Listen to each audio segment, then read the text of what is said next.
Olá! Hoje a gente vai embarcar numa jornada bem interessante. Vamos sair de uma fé que muitas vezes está focada na gente, sabe? Quase como um espelho. E vamos caminhar em direção a uma fé radical, transformadora, que tem a cruz bem no centro de tudo. Essa frase já chega com tudo, né? Ela resume uma tensão que existe no coração de muita gente. É a busca pelos benefícios, pela coroa, mas sem a parte da entrega, do sacrifício que a cruz de verdade significa. É querer o resultado do cristianismo, mas sem o custo real dele, que é a renúncia do nosso próprio eu. Então vamos começar falando sobre isso que a gente pode chamar de religião dos espelhos. É uma forma de fé que, se a gente for honesto, é super comum. É quando, no fundo, a gente não está buscando o reflexo de Deus, mas o nosso próprio reflexo, só que numa versão melhorada, amplificada, glorificada. Olha só que interessante esse contraste. De um lado, essa fé do espelho, que acaba servindo ao nosso ego. Ela transforma o altar num palco, onde a gente faz a nossa performance. Mas do outro lado tem a fé da cruz, que faz o exato oposto. Ela crucifica o ego. Nela, o altar não é um palco, é um lugar de morte, de entrega total. E essa ideia aqui vai na raiz do problema. A grande questão é que nessa teologia do espelho, o eu nunca sai do trono. Ele só se disfarça, sabe?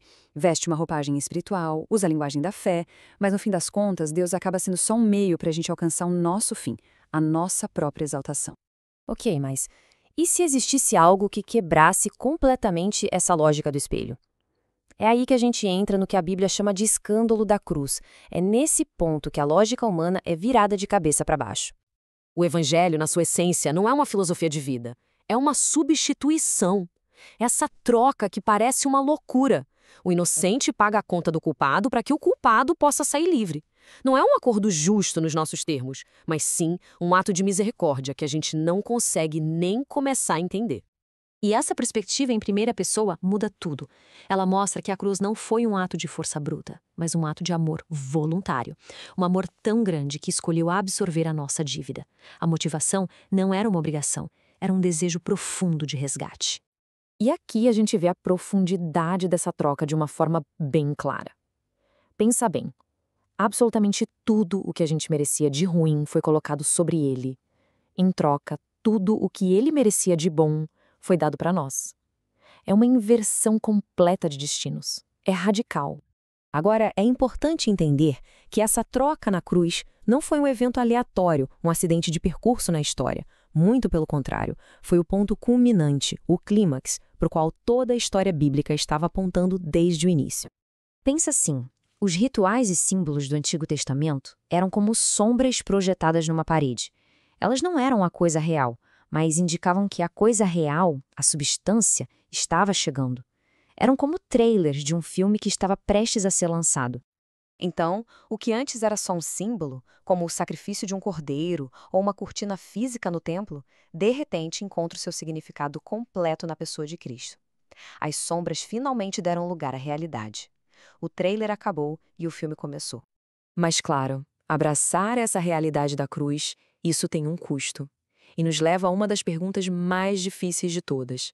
Qual é, então, o papel da dor e do sofrimento na nossa vida? Essa é, talvez, uma das perguntas que todo ser humano já se fez em algum momento. E a resposta que vem da teologia da cruz é bem diferente do que a gente costuma esperar. E aqui está a grande virada de chave. A dor e o sofrimento ganham um novo significado.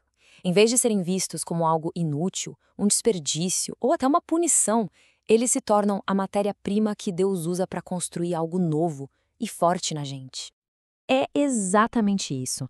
É no nosso ponto mais fraco, no nosso quebrantamento e não na nossa força, que o poder de Deus se manifesta de verdade. A força dele aparece exatamente onde a nossa acaba. É totalmente o contrário do que o mundo prega. E é por isso que muitas vezes Deus confia grandes coisas a corações que já foram quebrados. Porque essas pessoas aprenderam, da forma mais difícil, que não dá para confiar em si mesmas. Elas aprenderam a lição da dependência, algo que o sucesso constante nunca ensinaria. E toda essa jornada de entender a cruz, de passar pelo quebrantamento, de aprender a depender, tudo isso nos leva a um destino final. O objetivo não é apenas oferecer um sacrifício a Deus, mas nós mesmos nos tornarmos a oferta. Percebe como isso muda o foco? A pergunta deixa de ser o que eu posso ganhar de Deus e passa a ser o que eu posso entregar a Ele. E a resposta é tudo, a nossa vida por inteiro, como uma oferta contínua. E aqui está. O comando é direto, cirúrgico, inegociável. É o coração do discipulado, a morte diária do ego. Não é um evento único, é uma decisão de todos os dias pegar a nossa cruz e seguir em frente.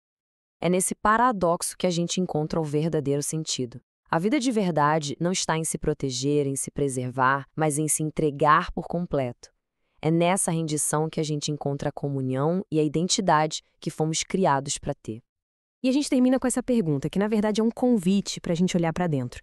A nossa fé está construída sobre que base?